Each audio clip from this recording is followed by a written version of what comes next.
Hey Savvy people, it's Savvy Nick here, and today we'll be going through and continuing to write our Simple List project. Simple List is a C++ program to keep track of our to-do items and create reminders for ourselves. We've been using Visual Studio Code to do all the programming, and if you need to catch up, feel free to go ahead and watch past episodes or visit the GitHub repository, which I'll go ahead and put a link in the description below. The plan today is to go ahead and set up a skeleton to be able to read and write out of a file, which will help us save our simple list to a file, much like a database, and then we'll be able to access that database file and make edits to our list in the future. So let's go ahead and jump in. The first thing we want to do is we want to go ahead and create a few new files. We'll go ahead and create them in the source directory first, and then one in the include directory as well. We're really just creating a new class, so first let's just do the one in include, and we'll call this one database.h. You can see a U popped up here because it's currently untracked with the Git repository, like we discussed in the last video. If you're unfamiliar with Git repos and you'd like to know how to use one, go ahead and check out the last video, episode 6, where I show you around using Git with Visual Studio Code. I'm going to go ahead and use databases.h just like I did with list.h and create a class. So I'm going to go ahead and just copy everything over because we will be reusing much of this in our database.h file. So let's go ahead and paste this in. I will be using the fstream library as well as the vector library, and we'll be using two more libraries in here in a moment. But let's go ahead and define our class. First, we're going to rename this class, and let's name it database, since we're going to go ahead and consider this our database. So we have the class, and the class name is database. And then below, we need to go ahead and create our constructor and deconstructor. So they're just going to have the same name as the class. So again, database, and then we got the tilde with the database, which signifies our destructor. All right, now that we got those two stubbed out, we're not going to need any of these defined functions, which we already created for list CPP. Instead, we're going to go ahead and delete those and create two other functions. I'm going to do void because it's not going to return anything. One function called write, and currently I'm not going to pass any parameters into it. And then I'm going to do another function called read. So as you can guess, write's going to write to a file and read's going to read out of that file. I'm going to keep vector string list here and string name just in case we have to use it later as member variables. I'll also add a protected variable a little later, but for now we're going to wait, and I'm just going to make saves to anything that I've worked on. I don't think I've actually done anything in this file. I'm not sure why it has a little dot here on list CPP, but I'll take a look here in a moment. Actually, I'm just going to create a save for now, and then if I get an error, I'll go ahead and take care of that later. So back to database.h. So now we've kind of stubbed out our class that we want to use. The next thing we need to do is create the CPP where all these functions will exist, the write and the read. So let's go ahead and do that. I'm going to collapse the include folder and then add a new file called database CPP to match our header file. Next, I'm going to go ahead and do what I did here and include database H in the database CPP file. So we're going to go ahead, go back here, and let's just do include, and then we'll put these parentheses, and inside those parentheses we're going to go ahead and point to our include folder, so include, and as you can see it automatically populated for me, but database H is what I need. So below that I can go ahead and create my write and read functions. So the first one I'm going to make is the write function, since we'll have to create a file in order to read back in the file, so that one makes the most sense. And since this is a class function, I'm going to have to define what class it's for.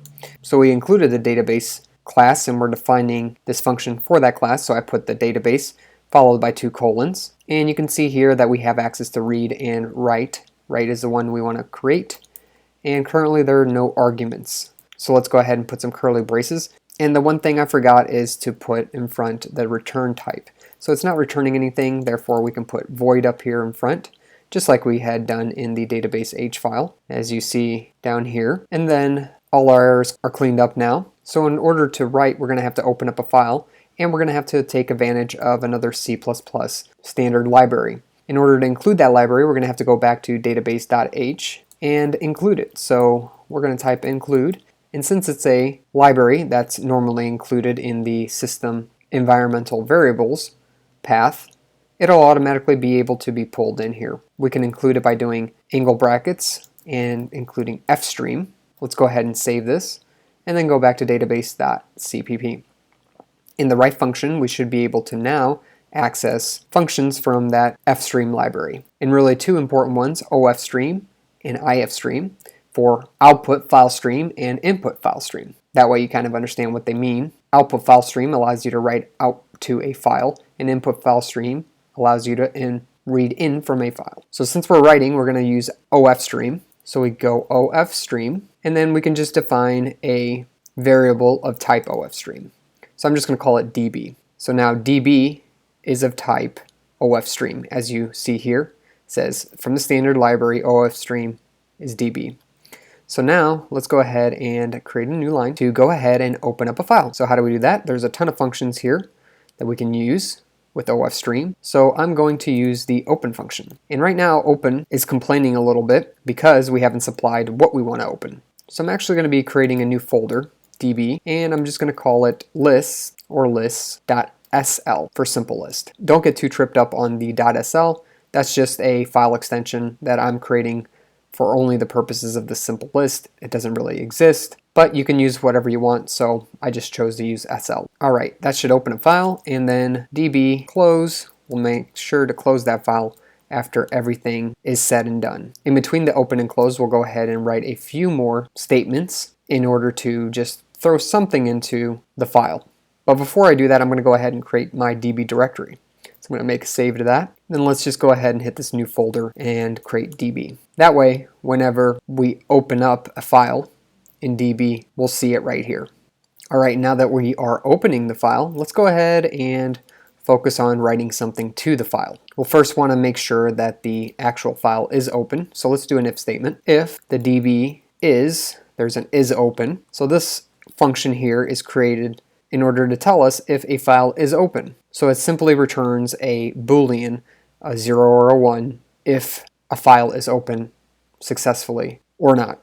So we're going to go ahead and use that function, and if our file is open, we'll do something in these curly braces here, else we'll do something else in these other curly braces right here. So let's focus on if it is open. We can actually take advantage of the db object and just push information into it, very much like we do with cout. If you remember, with the cout object, you can go ahead and just do cout and then type in some type of a string here between two quotes. What I'm going to do is the same here. So whatever I put on this side will go into this database object of type ofstream. Let me just do something simple like 1, 2, new line, 3, new line. So what I'm doing here is I'm typing a 1 and then a new line character. So we start a new line, 2, start a new line, 3, start a new line, and hopefully this will be in our file as well. So I'm just going to go up to 5, and that should be enough for me.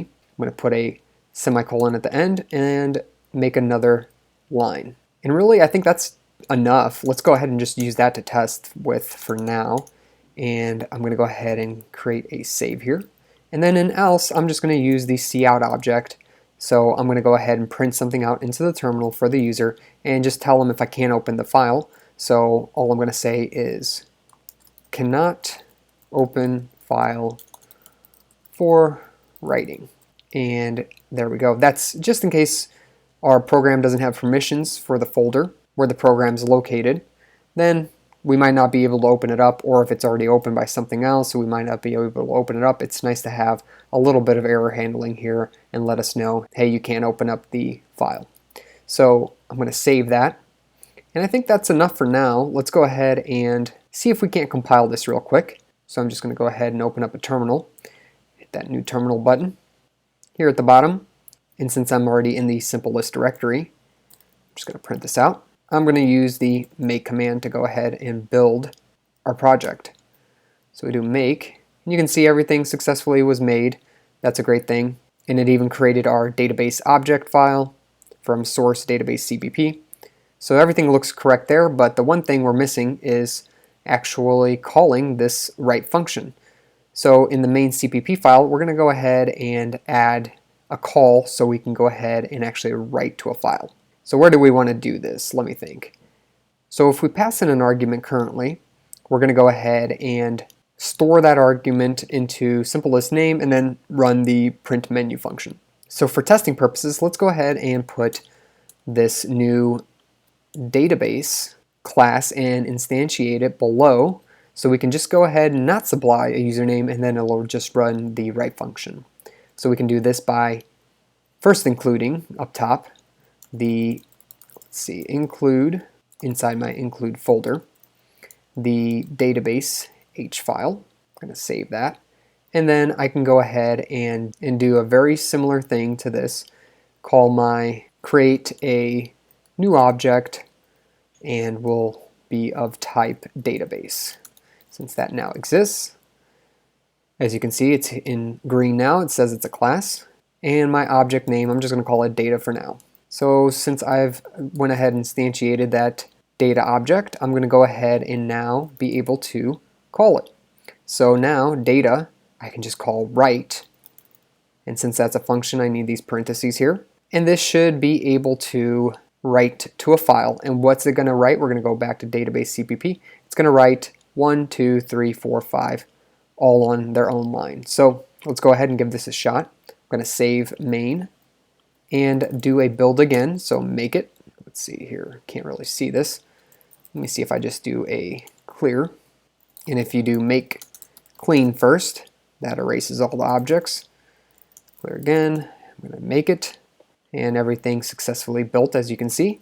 So I'm just going to run simple list, but instead of running with a username, I'm just going to go ahead and leave that out in order for us to be able to run this little portion of code and skip over this if statement.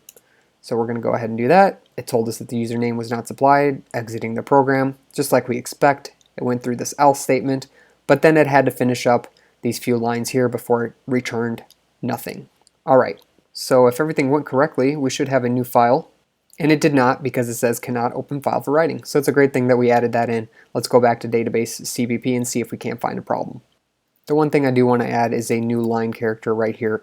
That way it doesn't show up on the exact same line as my terminal output after the program is exited. I'll save this, but I don't see anything obvious here. We used the correct library fstream, and then we did an open, and for whatever reason it did not open. So my guess is it's a permissions issue with the DB folder. So what I'm going to do is I'm just going to list everything with ls that I have in the current file and look for my DB folder. So I don't have a DB folder in here. And if I'm looking at this correctly, I think I created it in the wrong spot. Instead of the source folder, it should have been outside the source folder. So I'm going to go ahead and move this folder out into the main directory. So it says, do I want to move it into the main directory? Yes, I do. And now I see DB up here, so that's great. I'm going to go ahead and recompile since I made that new line change. So first let me just clear this out so you can see it, and then I'm going to do another make. And let's run simple list one more time with no username. It said username not supplied, exiting the program. No error this time, so that's great. Now if I look into the DB folder, I see lists.sl. Great. So let's go ahead and open this up, and this looks great. We have 1, 2, 3, 4, 5 written into a new file called lists.sl. That's exactly what we wanted. If you're new and stopping by to watch a programming episode today, make sure to go ahead and subscribe and hit the notification bell for future videos. Alright, great job if you've made it this far. Let's go ahead and exit out of our list.sl and we'll continue programming. So now that we've written to a file, why not read out of that file as well? So what I'm going to do is let me just close out of this terminal here. My view got a little bit jacked up here, but no big deal. Let me go back into the full screen mode. Alright, that looks better. So now I'm going to go ahead and focus on creating my read function. So again, it's going to be a void, not returning anything. Database, since it belongs to the database class, we're going to call this one read. Let's go ahead and put some curly braces. And in here, we're going to do very much a similar thing to what we did before, except we're going to use fstream for input file stream. We can call it DB again since it's only in the scope of read, just like ofstream DB was only in the scope of the write function. We're going to do db.open just like we did before. and the same place as well, because we want to open up the file that we wrote to. Following that, we'll do a similar check. So if the DB is open, let's go ahead and do something. Else, if it's not, let's go ahead and tell them that it's not. So we cannot open file for reading. Dot, and then the new line character. Great. In here, let's go ahead and take advantage of a while loop with the getLine function. If we use while, this is a special operator that you can use in order to keep executing a condition until whatever's in these parentheses is not true anymore. So there's a special function we'll use inside these parentheses. It's called getLine. So getLine requires 3 arguments. The first argument is going to be our fstream DB variable. Then the second one is going to be a string. We'll call it line. And the third one is another string, but it's the delimiting character. So since we end everything with a new line, just like we did up here, so 1 new line, 2 new line, 3 new line, 4 new line, 5 new line, we're expecting a new line in order to stop getting a line. So what this function will do is, while DB is open, we'll go through the DB, which is an input file stream, and look through that stream of characters and pass them into line every time we see a new line. And we'll repeat this process until we are done. Because of the while loop, we'll go through the entire document until getLine cannot return anything else. And right now it's complaining about line because we haven't defined it yet, so let's go ahead and do that up here. Let's just create a string called line, and now it shouldn't complain anymore. For some reason it looks like it cannot find getLine, but let's go ahead and continue writing here, and then we'll go ahead and take a look at what's wrong. All I want to do out is print out any character that I get inside of line, and end this with a new line character. So all that's going to happen here is we're going to print out to the terminal anything that's returned to line from the DB and keep printing it out. Finally, we want to make sure, like before, we close out the DB once we're finished with it, or else we could have issues keeping it open. Let's go ahead and save this. So what I'm thinking is Visual Studio Code cannot find anything to use called getLine that has 3 arguments in it, and I think my problem isn't the fact that I have 3 arguments. It is actually this last argument. It cannot be a string. It has to be a character. And look at that. So now that I've specified it as a character with single quotation marks for the new line, that defines a character. And then when you do double quotes here, just like I did below, that defines a string. So this is a string and this is a character definition. So you'll want to make sure that you understand the difference between the two. A character just represents one unique alphanumeric, and a string can define a bunch of characters together. So a string can be thought of as a character array. Alright, so let's go ahead and save this, and I think this is enough to go ahead and run. The one thing we'll have to do, just like we did before, so let's go ahead and call the read function. So data read, semicolon at the end here, save that. Let's try compiling it. So I'm going to go ahead and launch my terminal. If you're in full screen, you can just hit Alt. That should bring this back up, and then hit the new terminal. And I like to make clean before I build. So I'm going to go ahead and build, and now run simple list without any argument and see what I get out of it. Awesome. Looks like we got just what we expected. So we launched simple list. It told us that the username wasn't supplied and it was going to exit the program. But before exiting the program, if we look at main, it called data write and data read. So the write wrote out the list.sl file and put in 1, 2, 3, 4, 5. Let's just take a look real quick. So 1, 2, 3, 4, 5. And then we read that. Please hit the like button. It really does help me out. So here comes the more exciting part. Let's go ahead and get our actual items list to be written out to the file, the list.sl file. So let me just go ahead and again exit out of this terminal, and let me just go back into the full screen. All right, I'm going to go ahead and exit out of my lists file, and really I'm just going to have to use main CPP and the database CPP file for the most part. All right, I'm going to go to the databases H. I'm going to get rid of this line here for protected. We'll probably do this at a later date. I won't worry about this right now.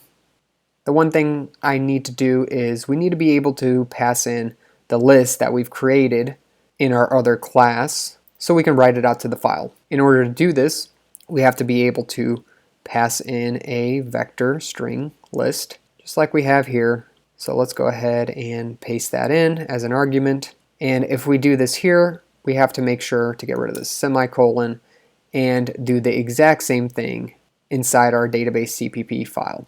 So here, right isn't matching the one that's in the header file anymore, so our prototype. So we must match it. Let's go ahead and save both. Control S. And now you can see that that's all good. So again, why do we want this list? Well, we want to get the list from our simple list. So we're also going to have to move up some of these items. So I'm going to actually remove list out of the scope of just this if statement. And I'm going to pull it up so that it shows up top and is readable by everything. I'm going to do the same with the database object. So put that up here, get rid of it. We don't need to define it twice. I'm going to get rid of it here as well. And now I'm going to call the data write function here instead. And now I can pass in, as you see, a standard vector of standard strings, and it's called a list. So what is that list? Well, it's simple list because that's the object that we're going to go ahead and pass in, but something very specific from simple list. So let's go ahead and put the dot. We want to pass in our list. So there we go. Those should match up, and they do. So anything that's saved and created in our simple list object that's located in our list will be passed into the data write function, and then we'll have access to the simple list inside our database write function. Finally, we're just going to do a data read to read it back to us. And let's get rid of this because we don't need that anymore since we're calling them above. So this time we're going to go ahead and have to supply at least one argument in order to get into this if statement and do a write and a read.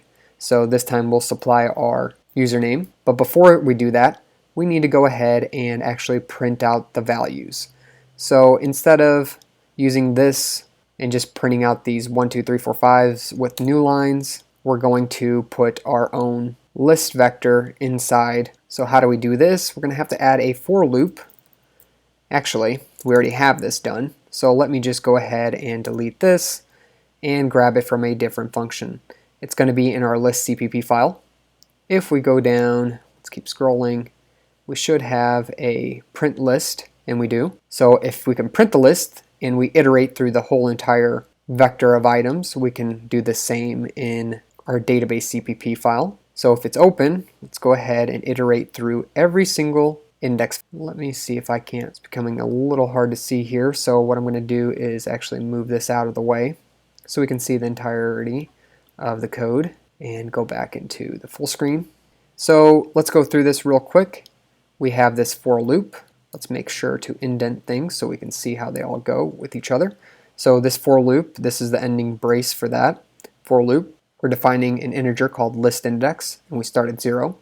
If list index is smaller than the list size, which is a cast of integer, then we increment our list index by 1 every single time we complete the for loop.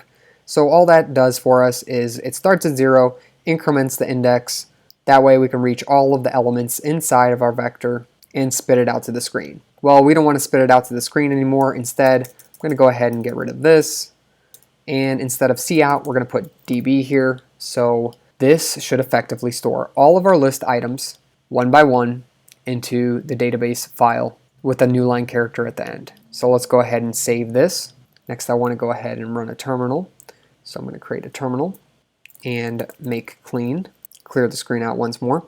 And let me go ahead and actually run it from here because it's going to be easier to see. The first thing is I have to supply a username this time. so Savvy Nick. And it's asking us to go ahead and print the list, add to the list, delete from the list, or quit. Currently we don't have anything in the list, so I'm going to add a couple items.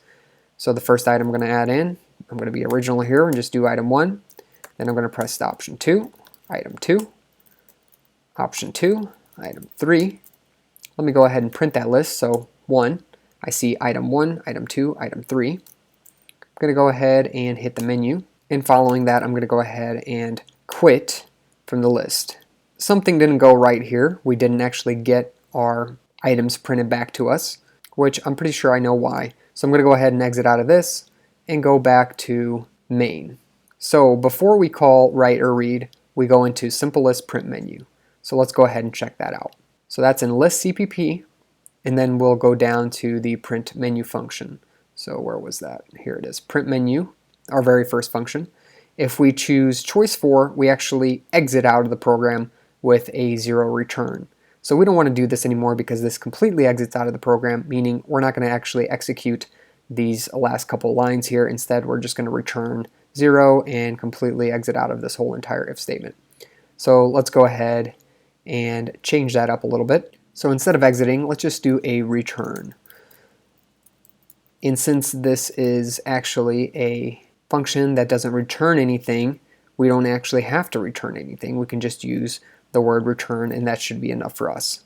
So let's go ahead and save this. Let's build it once more using our terminal, and let me just put in make clean and make. You don't really have to do make clean unless you change a header file out, but I like to do it anyway. It's not a big program, therefore it doesn't take long to compile, so it's very easy to do, but you can just run make. Doing simple list with Savvy Nick again. And I'm going to go ahead and add to my list. So 2, item 1, 2, item 2, 2, item 3. Print my list with 1. Go back to the main menu. And finally, I'm going to quit out and see what I get. And here we go. We got our item 1, item 2, item 3 returned to us in the terminal, which is a great thing to see. We didn't get any errors. So these 3 presumably came from the new database file that we created. So let's go ahead and check that database file out. It's called lists.sl. And look at this. We have item 1, item 2, and item 3. I think this is a good stopping point. We can now go ahead and write our list to a file, really just a simple database to keep track of our list of items. And we can even read in from that file as well. Now later we'll have to go ahead and actually do something with the items that are returned from this file. Perhaps load them in first and then display them if we already have some, and be able to edit the list without actually overwriting everything. I hope you enjoyed this C++ programming tutorial on Linux using Visual Studio Code. If you have any questions, comments, or suggestions, please post them in the comments section below. Also make sure to subscribe for future videos and make sure to like the video. Thanks for watching.